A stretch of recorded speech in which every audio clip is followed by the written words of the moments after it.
Good afternoon, everyone. Welcome to today's Big's Data SIG webinar. I've got presenter Jeff Popova-Clark from PwC and also our SIG convener Peter Gorham. As always, today's very interactive. You'll see Q&As on the screen, as well as you can use the chat, and we'll also send up a poll question throughout it. So I might quickly pass over to Peter, and then we can go pass over to you, Jeff. Good stuff. Thanks, Ross, and welcome to the webinar today, everyone. Last month we had Juan Vasquez talking about how to use big data techniques to essentially provide cost savings and efficiencies over raw geographic data for land parcels. So today I think is very interesting because Jeff is going to talk about, an example of predictive analytics that is not solely based on saving money or earning money. It's about something else. So welcome today, Jeff, and thanks very much for taking this session today. Thanks, Peter. And we love the agility, mate. On the way home from the airport in an Uber. It's awesome. Thank you. In the tunnel too. Yeah, great. Go for it, Jeff. It's over to you, mate. Okay, thanks for coming, everybody. This should be something a little bit different, hopefully, that should make you start hitting Google to find some more information out. Basically, it's from the areas of cognitive science, which has a lot to do on the artificial intelligence side of big data, but also has a lot to do, once you see this, with regards to how to improve our own techniques within the big data realm. So let's begin. What we're going to go through is what is forecasting, basically, a bit of a primer and why it's so good. What is super forecasting specifically? How could it be useful to you? And finally, what you should do next with this information. All right, so you've probably all seen this set of stats from Standish Group that comes out every year. Makes you cry almost every year because the proportion of projects that fail is always more than 50%. Last year's Standish Group report came out with a 16.2% large IT projects completed on budget and on time. We've tried lots of things. We've tried Prince2, we've tried PMBOK, we've tried change management, you name it. We've tried everything under the book to try and make this number get bigger and bigger. It just doesn't. It actually gets worse. So what is the reason why we have such a high failure rate when we in turn call that because of the fact that it's on time and on budget being our definition of success? Well, it's nothing to do with what we actually do during projects. The problem is our expectations are being set during the planning phase. We're overconfident. What we're doing is we're doing a bad piece of forecasting. We're believing that we can get things done at an incredibly low budget and an incredibly short time frame. That's why we're doing so poorly. So that's the part we need to improve. Secondly, here's another little story. A guy called Dan Kahneman, you may have heard of him. He was a Nobel Prize winning economist. He went into a Wall Street firm and he saw there was this beautiful leaderboard.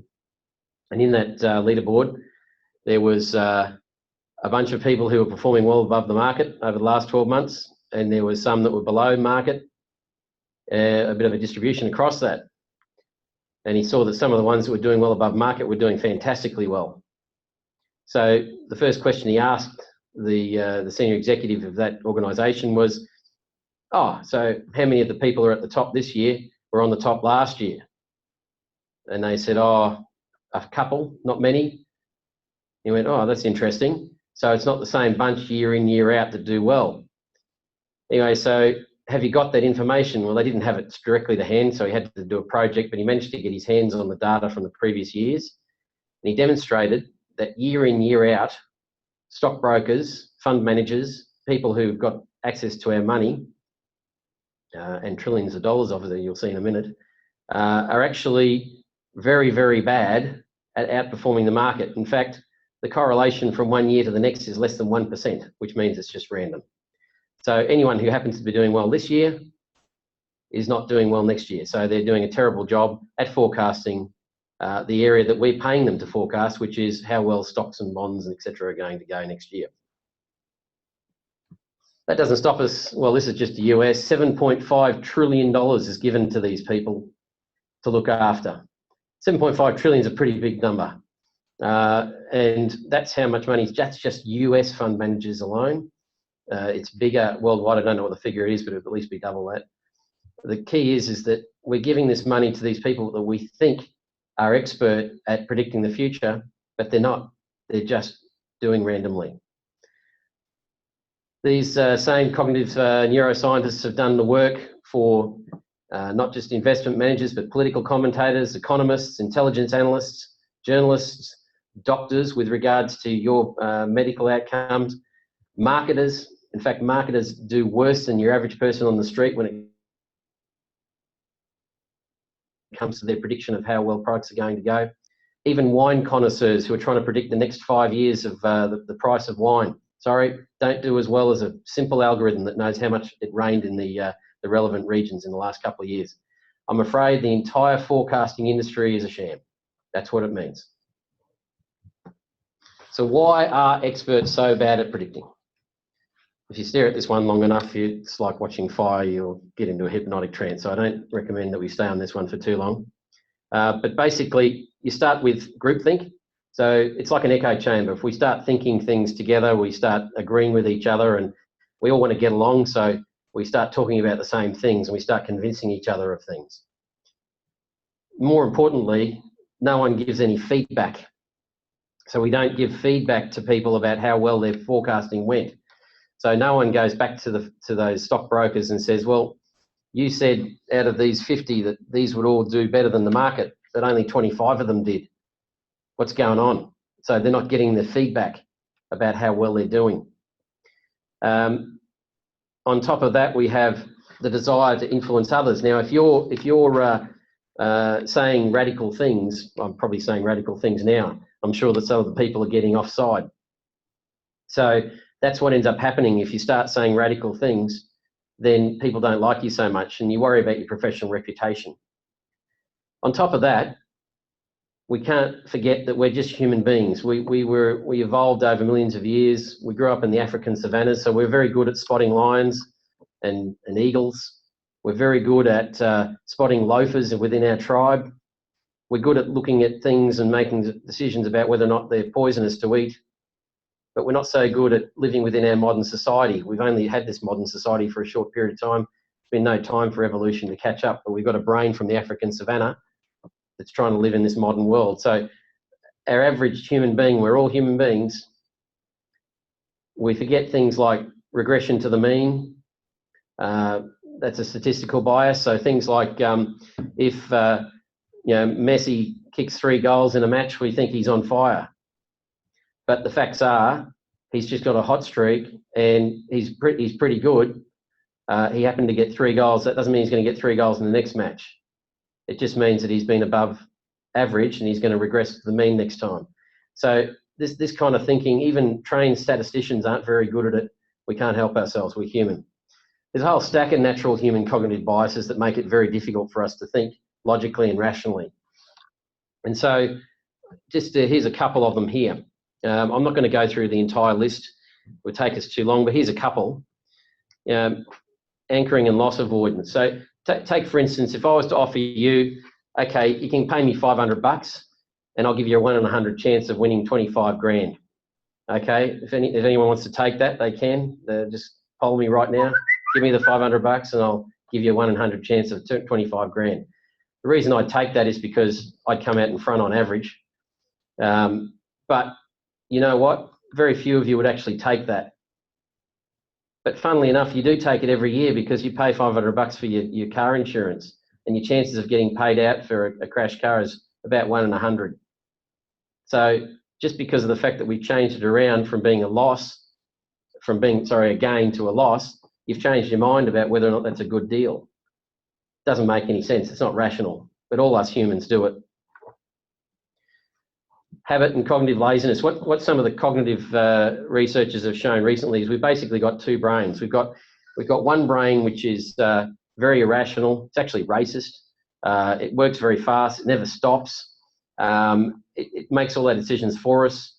It decides whether something's going to be yummy or not. It makes these decisions very rapidly, and you're not even aware you do it. You make the decisions with this piece of your brain before you're cognitively aware of it. the other part of your brain is like a lazy Einstein. It's able to be rational. It can overcome its tendencies and biases, but it takes a lot of effort, and it's really lazy. It doesn't like to do it, so it deploys most of the decision making back to the automatic part of your brain. So that's the part that has the habits in it.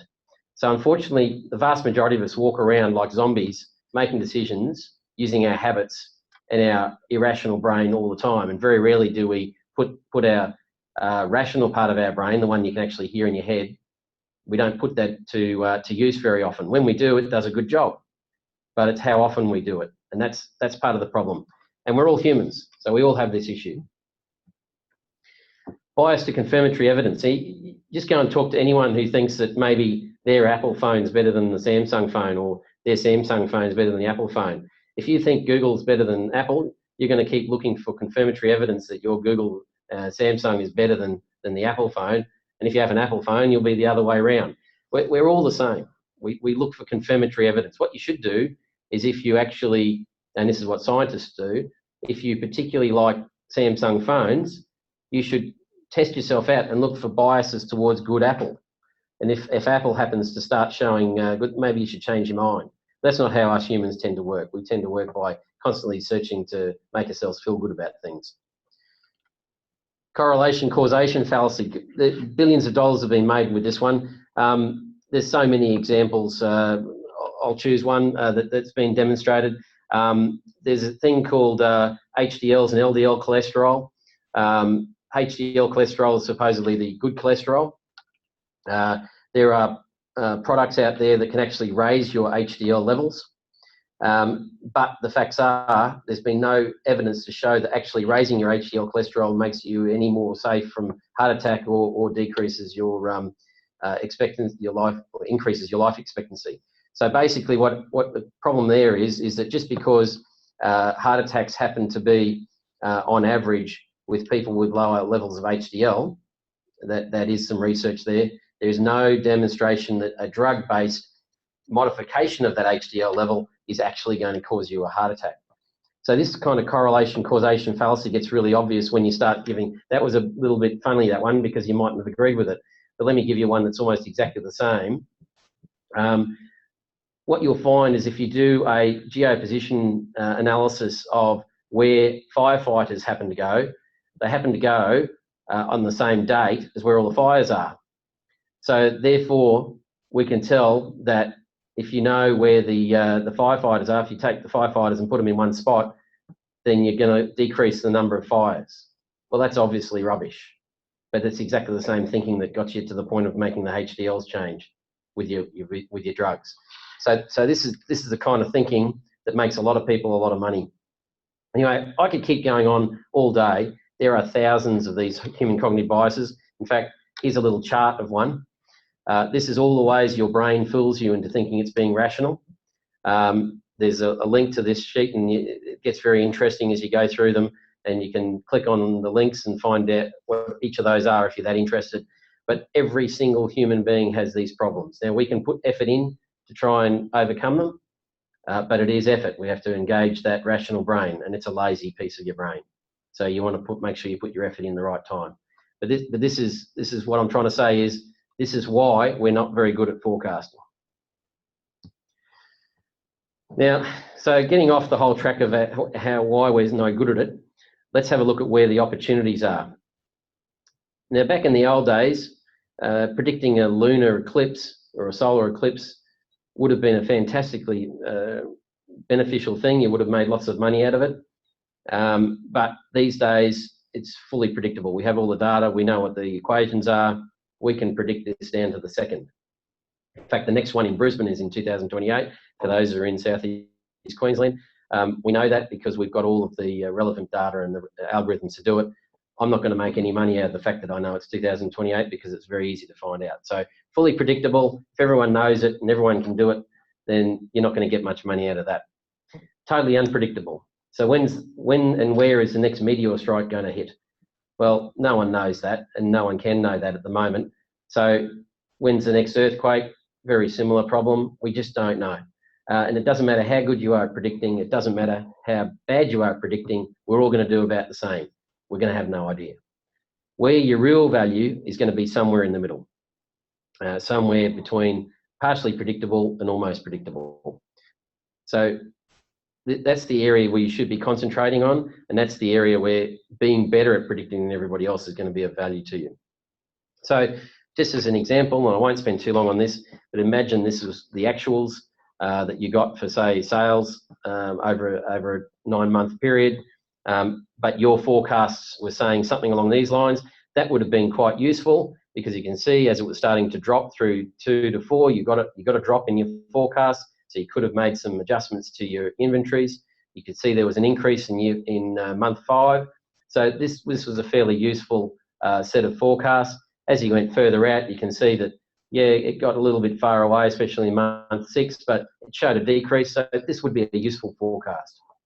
However, if you're able to just improve that a little bit, a super forecast, as you might want to call it, not much different at the beginning, but towards the end, you're starting to see real improvements. Still not getting any of them accurate. In fact, our blue one hit number 5 on the smacker, whereas the red one doesn't get any of them right. But anyone who has access to a super forecast of the red would vastly outperform the persons with the access to a blue one. And so what this is saying is that there is real advantage in understanding being able to forecast into the future if you can do it. So if our super forecaster performance is able to get from, say, 80% to 95% on the partially predictables and from 25 to 50% on the almost predictables, there's going to be significant competitive advantage. And remember, we don't need to beat the bear, okay?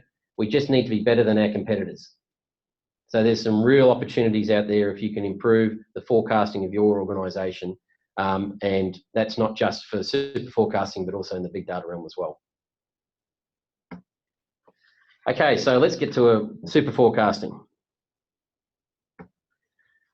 Okay, I can't do the sound effects very well, but basically, Iraq War, you guys might have remembered the thing called the Iraq War from roughly 15 years ago.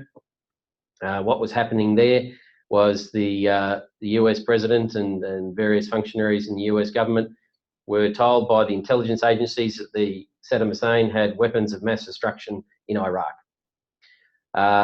They were given this. It wasn't definite, wasn't 100%, but they were pretty certain that it was there.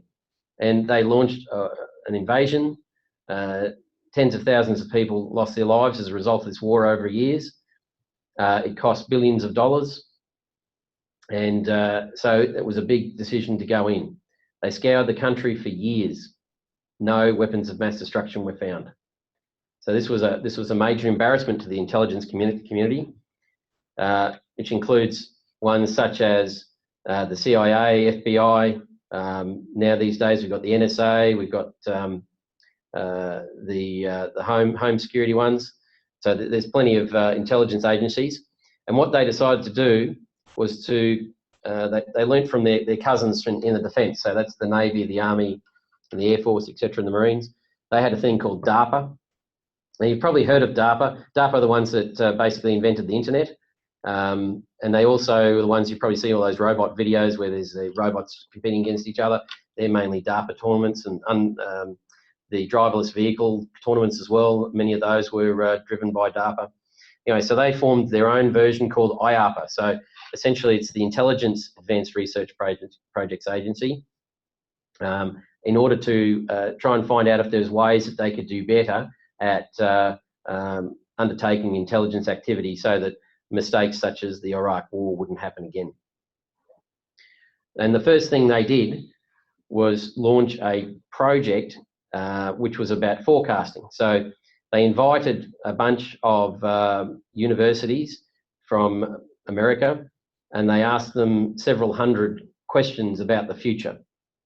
Now, they had to change things a little bit because most people who forecast the future say, oh yeah, look, the economy is going to get worse over in the future. So the problem with that is, well, how much worse? When's it going to happen? By what point in time can we say that it's going to reduce by a certain amount? So in order to improve things, they went back to a thing called the Brier score, and that basically allows you to assess whether or not a forecast has been accurate. But for that, you need to make sure that your numbers that your forecasts are quite specific. So if your question is something along the lines of, what's the probability that your actual forecast that it's going to rain today? So if you're going to say it's 80% likely and it does actually rain, well then you're off by 0.2. And then the Bry score just squares that, so it's 0.04. So that's a really good Bry score. The lower the better. It's like golf. But if you said 80% likely to rain and it doesn't rain, then you're a long way off. So you get 0.8 squared, so it's 0.64. That's a terrible Bry score. So the idea is now we've got a way of keeping score of people who do forecasts. And that's what they did. And they gave it to these universities, and they formed teams. And here's some of the results. The Good Judgment Project, which was run by Professor Philip Tetlock and his partner Barbara Mellers within the University of Philadelphia, they formed a team called Good Judgment, and that particular team did very, very well in year one. In fact, it did so well, it outperformed IAPA's goals for the first year, the second year, and the third and fourth years as well, all in the first year. This is over hundreds of forecasts. And the second best team did less than half as well on the Bry score forecasting. So they did the thing again the next year, and everyone expected, like normally happens, as you did with the Dan Kahneman thing, Wall Street, these GJP people, the Good Judgment people, they'd come back to the pack. But no, the opposite happened. They actually got better. The rest got a little bit better as well, but not as well as they were hoping. So the GJP team still outperformed the next best team by more than double. Well, what was more amazing was that by now, Good Judgment people who only had access to publicly available information were now outperforming the intelligence agents who had access to classified information. So only what was Googleable was available to the Good Judgment Project, and yet they outperformed them. Now, this is not a bunch of data scientists who are sitting there crunching numbers in ways that no one had ever done before. These were just people who happened to be good at the job of forecasting, being put together in clever ways. So Professor Tetlock, he's an academic, can't help himself. He's got this bunch of really good forecasters, and he wanted to know what made them better or different to your average person on the street at forecasting. Why were they so continually better? So he got his top 2%, which, using some of his algorithms and his crowd forecasting algorithms, he'd been weighting most of his team's results upon. And he found out a few things about these people. Firstly, they're very cautious. They understand that few things are certain. So even if it does rain or that particular football team does win, that they don't think that they know why. They think they've got some theories about it, but that doesn't mean that they know exactly why this thing happened. They're very humble about their own understanding of the world and their own understanding of how things are fitting together. And on top of that, they're very open-minded to different hypotheses. So they don't come in with this theory, all-knowing theory that will always work, and then presume that everything will work precisely as that particular theory goes. They're open-minded. They're very intellectually curious. They're people with good back-of-the-envelope skills. They love synthesizing lots of different ideas, very probability focused. So they're quite happy to handle uncertainty. So they don't feel the need to say, this will happen, this won't happen. They can go, well, it's about 70, 78%. That's what we reckon is going to happen. So an unusual bunch of people that generally don't do very well within the corporate setting because they annoy people. Okay, so, and the other thing he did is he didn't just look at what the capabilities of these people were, he also looked at how they went about doing their forecasting. And here's some of the examples. And you too can pick up some of these techniques and apply them. And I highly recommend, and I'll show you why in a few minutes, that you should be applying them within your data analytics type work, especially big data work. So one of the big ones is breaking up the problems into parts. So a classic one here would be if someone asks you, can you try and forecast or estimate how many piano tuners there are in Sydney?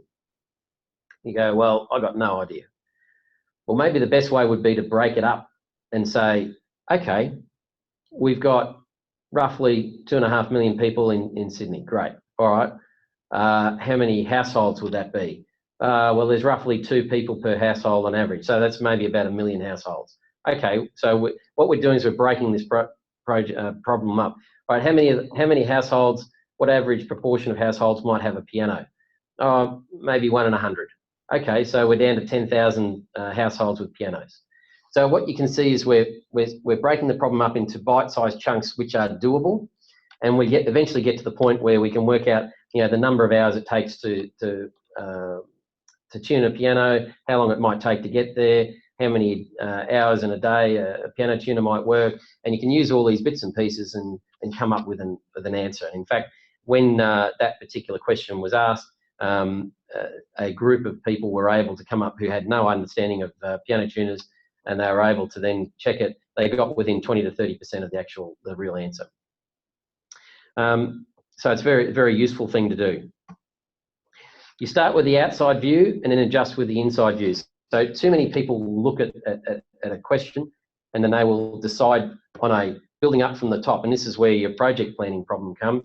People say, right, we're going to do what the user requirements are. That's going to take roughly 2 weeks. Then we're going to do the specifications, technical specifications. Okay, that's going to take us roughly 3 weeks. And they do a bottom-up type assessment. So that's using what's called the inside view. The outside view would be coming into a project and saying, right, we're doing a project which is, going to be going into an organisation that's roughly 50 years old. It's got major legacy systems. What does a project of that kind, that's maybe an ERP, what does that normally take most organisations? And then you might come back and realise, well, wow, 80-odd% of them end up going over budget and over time. We now have some idea of the amount that is, so we'll adjust our estimate back to the typical that would be on those kinds of projects. That's called an outside view. So the idea is you start with your outside view and then you adjust it. This is very atypical for us humans to do it this way, but this is how the Superforecasters do it.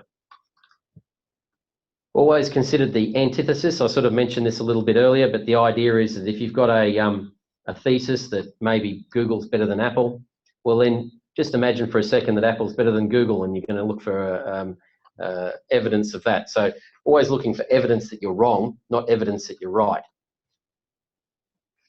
Practice forecasting to habitualize required thinking skills. This is really important. So the more you do forecasting and get feedback about how well you've done, the better you're going to get at it. And the things you're going to realize are helping you get better at forecasting. So the best way to get good at forecasting is to practice. Using the wisdom of crowds if possible. So the great thing about crowds is that you've got people with a very large level of experience. You can't just throw them in a room and expect them to come up with an answer though. You've got to allow them to put their estimate in and look at the distribution of estimates. And what you'll get from that is a wisdom of crowds estimate. What they did within the Good Judgment Project is they biased those. So they put more weighting onto the estimates of those people that they knew were super forecasters. So it's like a weighted wisdom of crowds estimate. Identify good questioners. So the kinds of people that I was having a bit of a go at before, and they're the ones that have their special theory that they just know this is how the world works. I know if we reduce taxes that we're going to get an economic increase, and because it worked, I really believe that. So I'm a hedgehog now. What I'm doing is I've got my theory, and doesn't matter what comes, I'm going to keep interpreting everything from that one particular lens. Isaiah Berlin had this particular short essay roughly 70 years ago where he put hedgehogs and foxes against each other. Foxes are more like your super forecasters. They're not absolutely certain about anything. They make their decisions based on what they see in front of them, whereas the hedgehogs have got this one theory that they always keep using. So look, once again, we could go through this list and keep going. I've put this in the set of slides so that you guys can download them and you can go through each of them. More than happy to talk to anyone. to explain what these are. But if you follow these processes, what you'll be doing is you'll be following the processes of the Superforecasters.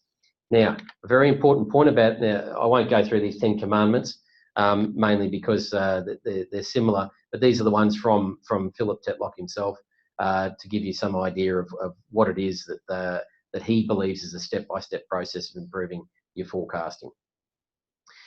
One of the things I wanted to do is to look at, if you go through the literature over the last 5 or 6 years, there's been a number of articles in Harvard Business Review and various other data focused journalism areas about what makes a great data scientist. Now, this isn't just what makes a data scientist different to your average IT person or your average business person, but what makes one data scientist better than another data scientist. So if you go through the literature, the kinds of things that I see in the green circle here, or oval, are the ones that they come up with.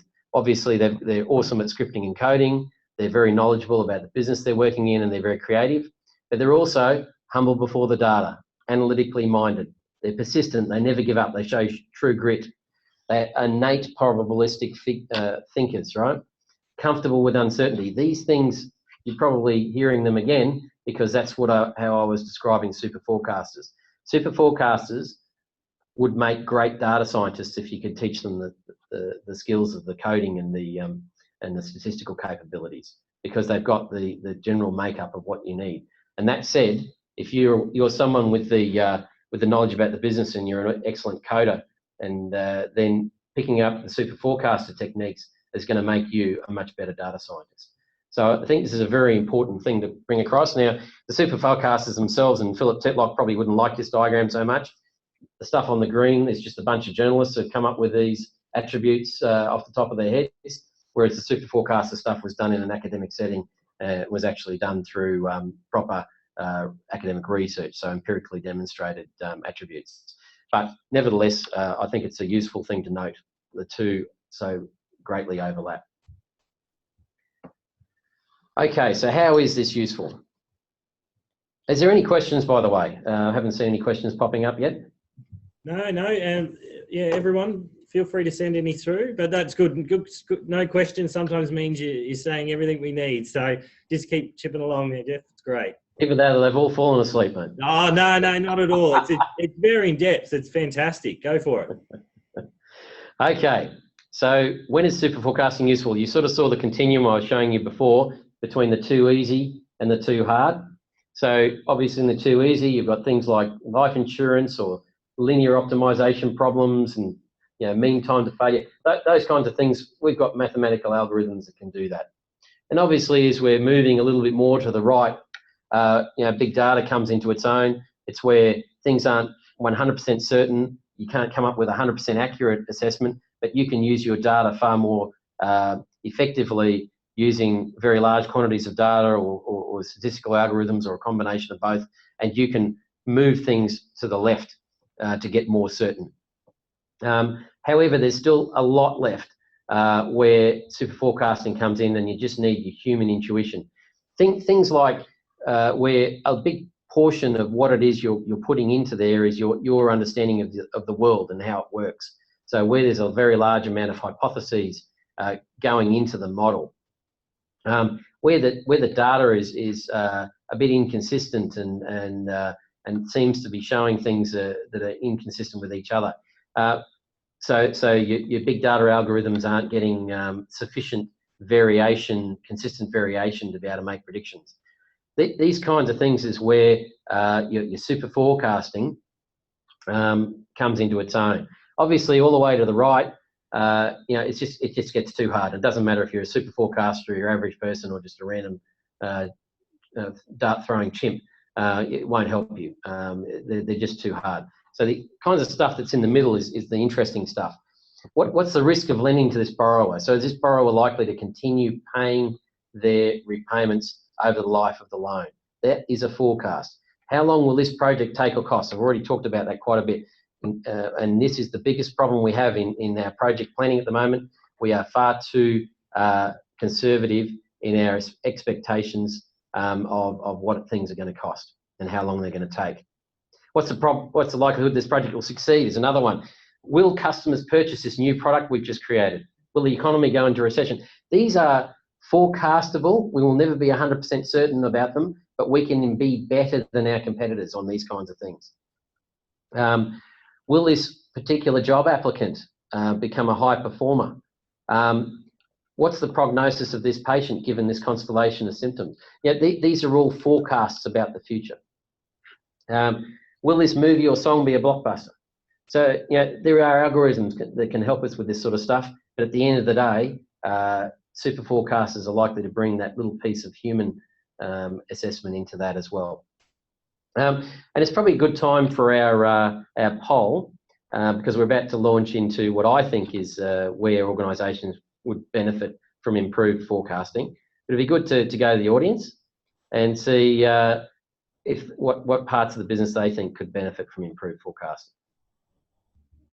Let's give you a minute or two to have a go at that. That's great.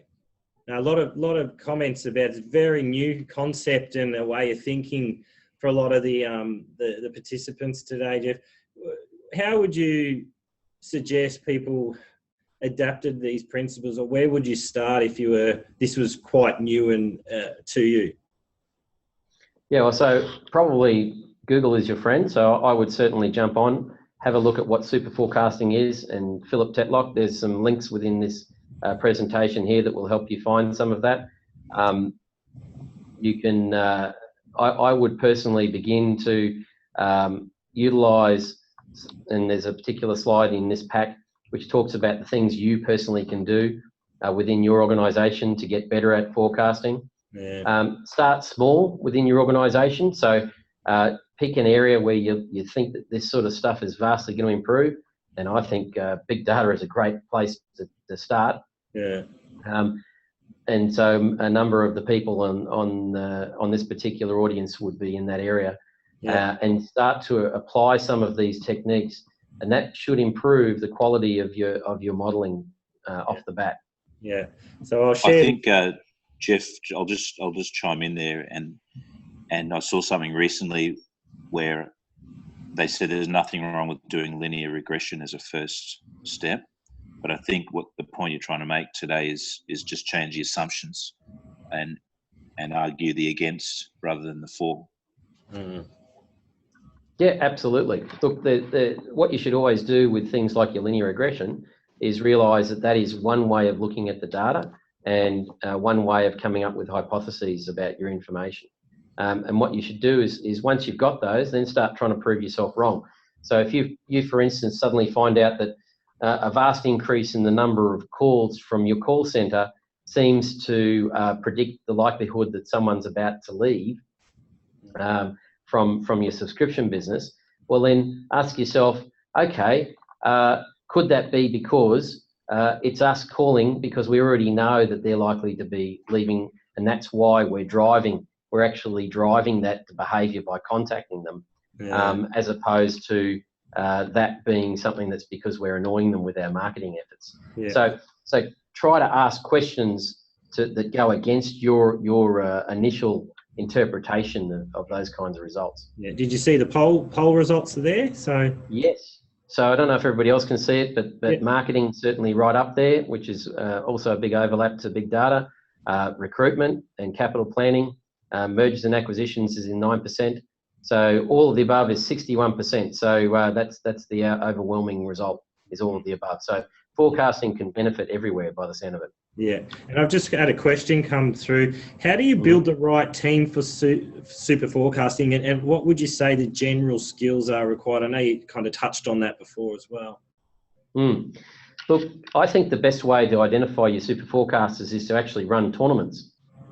So it would be relative, and this is exactly how they did it within the Good Judgment project. What you could do is within your organisation, you could have something similar to your footy tipping, but make it relevant to the particular business you're in. And you set up a set of questions and let people log in and give their best shot at giving estimates of the likelihood of those outcomes. And then as the actual events occur, you will start to get a leaderboard and you'll start to identify who are really good super forecasters within your organisation. and it might be frustrating for the senior executive, but some of them might be the some of the lowest paid employees in the organisation. Doesn't really matter. The key is that they've got that skill set, they've got that mindset that allows them to keep their open mind and to keep on second guessing themselves and improve their quality of their forecasting. And then once I've got my group of forecasters, super forecasters in an organisation, I would then embed them with all of my other forecasters, my professional forecasters. So if I've got a bunch of people whose job it is to try and forecast how much this particular commodity is going to be utilised within China over the next 5 years, I would throw my identified super forecaster in there and get them to mix it up. Now, obviously, you can come to PwC and we can give you some of those people. We have access to super forecasters already, but not everyone's in that game. But doing your own tournament would help you identify your own super forecasters within your own organisation. And it's likely you've got some. And then you might throw them into a recruitment selection panel, make sure that they're asking the questions, about whether or not these particular recruits are likely to be future high performers, and always changing up the status. And the skill sets, really, we've all got the capability. It just needs you to realise that you're human like everybody else, realise that your brain is not a computer, and that you need to undertake techniques to improve yourself. You can do plenty of online type training to improve your using techniques to overcome your own human cognitive biases, and you can work to get those kinds of training undertaken. Once again, I know this sounds like an ad, but PwC has those available to you if you want to go that way. And what we found is that everybody benefits from doing this kinds of training, which overcomes your cognitive biases. You'll see it's being used quite a bit lately in the area of racism and also gender equity, making people realise that, hang on, when I go through this particular test, I can see, even myself, I like to think of myself as a egalitarian, and yet I have this intrinsic bias against, say, women in an executive position talking about something. It becomes obvious to you when you go through a particular test, and it's unbelievable. But even the women themselves have that problem as well. So it's something that's innate. It's part of our irrational brain. You have to accept that you're human, and you have to undertake things using your front brain, the rational part, the one that's lazy but can do the rational, the logical thinking. You need to train that up and employ it when it's most valuable. Does that answer the question? Perfect, thank you. Okay, so we'll move on. So given that, looking at the industries, you can see how just about every industry would benefit from getting better at forecasting. I think it sounds like, given that 61% said it was everybody, I don't need to labour this too much, but just about everything you can see. I'll leave this for you to go through yourselves, but demand forecasting is obviously very important. Project forecasting is very important. Assessing applicants, investing in capital planning, all of these things, very, very large quantities of money, and all of these things could benefit from improved forecasting. Once again, not to get perfect. You can't expect that you will know exactly what's going to happen in 6 months' time. Try and estimate what the spot price of iron is going to be on June 20th, close of business on that June 20th. You're not going to know, but you can improve and get closer to that by using the techniques you've seen today. And the functions in the organisation, these were some of the ones that you saw in the poll, and I agree with the audience that the vast majority of these would be valuable. Okay, so what should you do? So if you do have data and it's of value to you, use the analytics, because if it's in that area, in that realm on the left-hand side where it's a solvable problem, go for it. Why not use the data? We don't do it as much as we think, and I'm pretty sure most of the people in this audience would know that, that we've got a lot of dark data out there that we're not analysing. There's a lot of value in those analytics, so use it when you can. However, for the vast majority of situations, you need both. You need a bit of big data and you need a bit of super forecasting. They can work together. The super forecasters, if you haven't got one of those great big data people who are just great at second guessing themselves and constantly changing and constantly asking themselves whether they've got the hypothesis right. If you haven't got one of those, but you've just got someone who's really good at stats or really good at coding, throw a super forecaster in, and that'll make that team more powerful. And at the same time, super forecasters on average are not people who are, big data experts. So throw your big data experts and your SMEs at a super forecaster, and you'll improve their ability to forecast the future as well. So they can help each other out. So I think it's probably not a bad time. We've probably got about 5 or 10 minutes left where we can ask questions. So I thought that's probably not a bad time to wrap it up in terms of the presentation. Yeah. Got one through from David here. Does super forecasting make use of BI? In terms of the way it's been done by the Good Judgment Project, there's a couple of ways you could say yes and a couple of ways you could say no. So firstly, the way that they say yes is that they've used BI in terms of assessing the performance of the actual super forecasters. So the way they were able to take the Brier scores and they were able to do an analysis of who was doing best and therefore identify who the super forecasters were, well, obviously that's a form of business intelligence that's being utilised there. They also used statistical analysis in order to identify what the attributes were of those particularly high-performing super forecasters. So in that way, yes. But in terms of the actual forecasting itself, surprisingly little was actually BI. They did use a little bit of mathematics, but it was really back of the envelope stuff. There wasn't these incredibly complex statistical algorithms that doing clustering or doing tensor calculus or anything like that to try and work out the little movement of information within that noise that could be detected. It was just back of the envelope. What do we reckon? What's the probability? Bayesian techniques were certainly utilised, but once again, not big Bayesian models that you might think of from a big data perspective, but pretty much just the kind of probability where this particular thing happened given this standard Bayesian type techniques there. So in that way, the answer is no in the forecasting, but yes in the determination of who are the best forecasters. Great, fantastic. Peter, did you want to add anything today?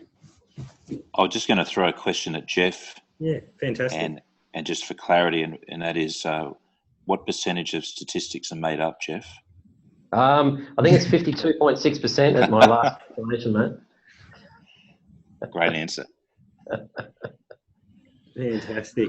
Look, so that's a great topic today, Jeff.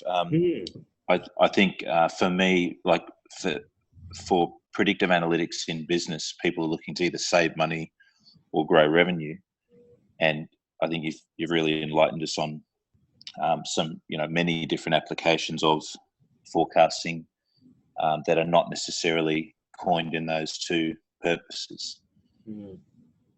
Yeah, definitely, and I think it's new content and it's a very, very deep level, and I really appreciate all the work you've put into this, Jeff. It's been very enlightening for myself as well. Well, I hope everyone's enjoyed it, and hopefully there's some links back for questions for me if anyone wants to ask anything later. But it's been a pleasure. And I'm getting a lot of people from the audience thanking you for your time and for the presentation. So, look, we might stop that for there today. And like I said, Jeff, Peter, really appreciate your time putting all this together, and look forward to talking to you shortly. Good on you. Thanks, Ross. Thanks, guys. Take care. Have a good Thanks, guys. Bye. See you, everyone.